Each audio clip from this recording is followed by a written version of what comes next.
tenía como un acceso, ¿no? Sí, era bastante interesante porque Madero tenía la oportunidad de leer, tenía la oportunidad de interactuar con personas que tenían más conocimiento. Para las personas de clase baja, ellos no tenían ese conocimiento, ellos no sabían cómo iniciar una revolución, ellos no sabían qué era una revolución, no sabían los derechos, no sabían qué podían conseguir más.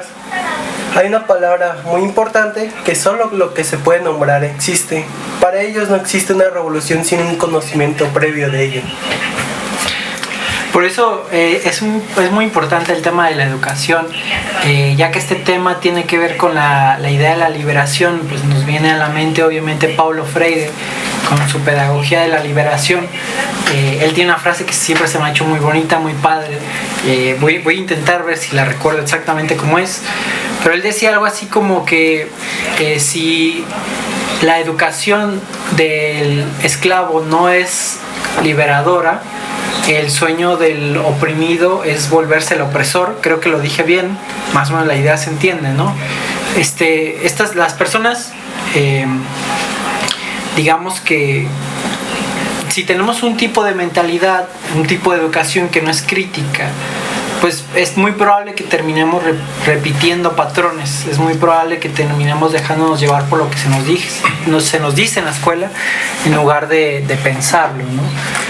Ese tema es bastante interesante porque sobre todo en la historia que hemos conocido de México, ya sea precolonial, colonial o postcolonial, ha surgido, por ejemplo, el tema de los aztecas. Ellos eran los opresores, pero los pueblos que fueron oprimidos se juntaron con el pueblo español para ahora ser ellos los opresores. En la independencia de México, los opresores pasaron a ser oprimidos. Y ese ciclo se ha repetido una y otra vez. Como por ejemplo, lo del PRI. Ellos eran las personas que eran oprimidos, pero como vemos, ahorita ellos son los opresores. El sueño de cualquier oprimido es convertirse en el opresor. Voy a meter un poco de psicoanálisis en el tema, y es justamente acerca de la repetición. Bueno, uno repite dos cosas, ¿no? Básicamente, lo que no entiende y lo que le gusta. Entonces aquí se podrá meter que, como lo que acaba de decir Justin, solamente no existe hasta que se nombra. Esto es como un concepto también como medio lacaniano, porque el objeto va a partir del lenguaje, ¿no? O sea, el lenguaje hace existir el objeto. Y esto también puede ser como abordado desde, bueno, hay dos libros que voy a mencionar. Uno es el de Aldous Huxley, que se llama Un Mundo Feliz. Y bueno, una síntesis rápida del libro: es una sociedad automatizada donde todo está ya determinado por default, y existe algo que se llama el soma, ¿no? El soma es como un tipo de droga que los mantiene felices y que no les quita como esos pensamientos, vaya, no sé decirlos, conductistamente negativos. Y bueno, eso se puede interpolar a la sociedad mexicana actual, ¿no? ¿Qué es el soma hoy en día? O sea, en la sociedad mexicana yo considero que el soma son las redes sociales.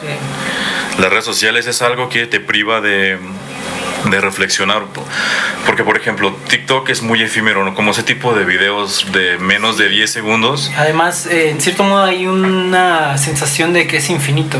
O sea, tú puedes bajarle al celular, puedes cambiar de video, y ¿cuándo para? Nunca. O sea, realmente es un ciclo interminable, y es muy interesante ver la cantidad de horas que las personas pasan en esos lugares. A mí algo que me parece muy de manera como irónica, ¿no? Como paradójica casi, es que hay muchos videos que me parecen muy interesantes en ese tipo de redes, que son estos típicos videos donde un personaje está viendo cosas tontas, cosas que lo distraen de la vida real, y en el mismo video vemos a la persona que apaga su celular y se pone a hacer cosas productivas, se pone a hacer ejercicio, se pone a estudiar. Es decir, la plataforma tiene videos que te sugieren que dejes la plataforma, pero es extraño, porque tú, mientras estás viendo ese video que te dice que dejes la plataforma, sigues usando la plataforma. Es algo que siempre me llama la atención, me parece muy padre. Ese dato es muy curioso, porque hasta parecería que somos esclavos de ese tipo de deseos. Nosotros no nos podemos liberar de estar pasando de un TikTok a otro, de una plataforma como Facebook e Instagram. Parecería que sería una cadena que tiene amarrada nuestra conciencia. Nosotros no nos podemos liberar de esa cadena porque no sabemos que está ahí la cadena. Ninguna persona sabe que es un prisionero si no ve las cadenas que lo sostienen. Sí, de hecho es muy interesante porque, por ejemplo, que era en los 90s la televisión, ¿no? O sea, la televisión era como el fuente de información que uno tomaba por sentado porque sale en la televisión, ¿no? Era como, si sale en la tele, ¿no? el noticiero, ajá. Si salen noticias es porque es cierto. Bueno, la tele cambió y la tele ahora son las redes sociales. Y se me hace algo curioso como, por ejemplo, antes, como, no sé, uno ya es medio grande, antes uno llegaba al mundo virtual del internet para desconectarse de los problemas de la vida, ¿no? Y ahora pareciera que uno se mete al internet para desconectarse de los problemas de la vida. Entonces es muy curioso como antes para pues sí, querer como tener un tiempo solas, pues ahí estaba la computadora. Y ahora no, ahora para salir de la computadora uno tiene que salir a la calle a experimentar sensaciones reales. Y es como muy loco cómo funciona la lógica hoy en día con todo este discurso, porque esto es un discurso capitalista. Sí, yo le comentaba a Iván, también platicamos un poco de esto mientras pensamos, bueno, ¿qué es lo que vamos a decir, no? Y yo le decía el tema de nuestra cultura,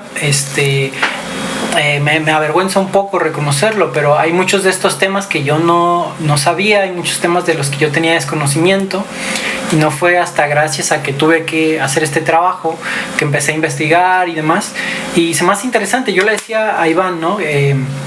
Un poco como el tema de la globalización, la cultura occidental, no digo la cultura asiática, perdón, todo el tema del anime o todo el tema de los coreanos, pues son cosas que parecen muy interesantes para este lado del mundo, y el mexicano consume mucho ese tipo de historias, pero eso impide o imposibilita que se recuerde la historia mexicana, porque se termina sintiendo mucho más interés por otro tipo de culturas que por la propia. Y bueno, yo puse el ejemplo de Asia, pero también nos pasa con nuestros vecinos los gringos, ¿no? La mayoría de películas que consumimos, incluso el tipo de forma de vestir o el tipo de vida, la gente quisiera tener un tipo de vida similar a la que tiene la gente en Estados Unidos. El sueño americano, ¿no? Y descuidan un poco todas las raíces culturales que tiene nuestro país. Es muy curioso ese tema, sobre todo porque parece que hay un derrotismo en los propios mexicanos, que no se pueden imaginar que algo que ellos puedan crear sea superior a algo de otros países. La famosa palabra de ¿cómo es? Lo de fino de Francia. Ah, sí. ¿Cómo va la palabra? Que es fino de Francia, que sí, algo tiene valor porque es de Francia, ¿no? Este perfume de Francia. Bueno, es de Francia. O sea, nosotros dicen, no, pues es que esto es nacional, pero esto es de otro país. Ha de ser mejor eso. Exactamente.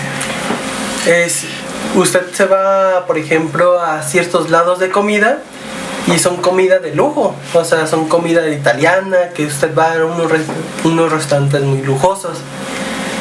Parece que el mexicano no podría hacer algo grande.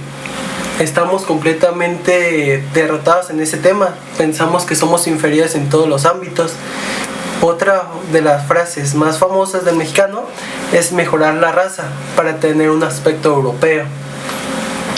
Sí, y de hecho eso es porque todo el tiempo, o al menos en nuestro contexto histórico, pareciera que el canon europeo es como el que tiene que ser, ¿no? O sea, el que uno asuma que el canon europeo es el que ya está designado, inferioriza a las demás razas como diciendo, esto no sirve. O sea, las razas indígenas, las razas de las culturas de otros pueblos, tanto de México como de Latinoamérica, pareciera que es como, no, esto no es la forma en la que tiene que ser, ¿no? La forma en que es, no tiene que ser la forma en que es, porque uno tiene que ser güero, alto, de ojos azules para estar como en el estándar estético de belleza.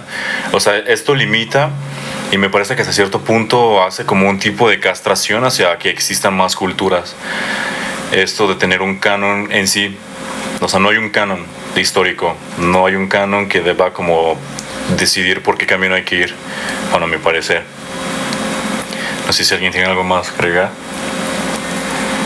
Bueno, ya nada más creo que quizás para ir terminando, entendemos un poco todo el tema de lo importante que es nuestro pasado, pero bueno, a veces se nos olvida el tema del consumismo, el tema de que todo hoy en día funciona por empresas y pareciera que las empresas deciden la forma en la que vemos el mundo,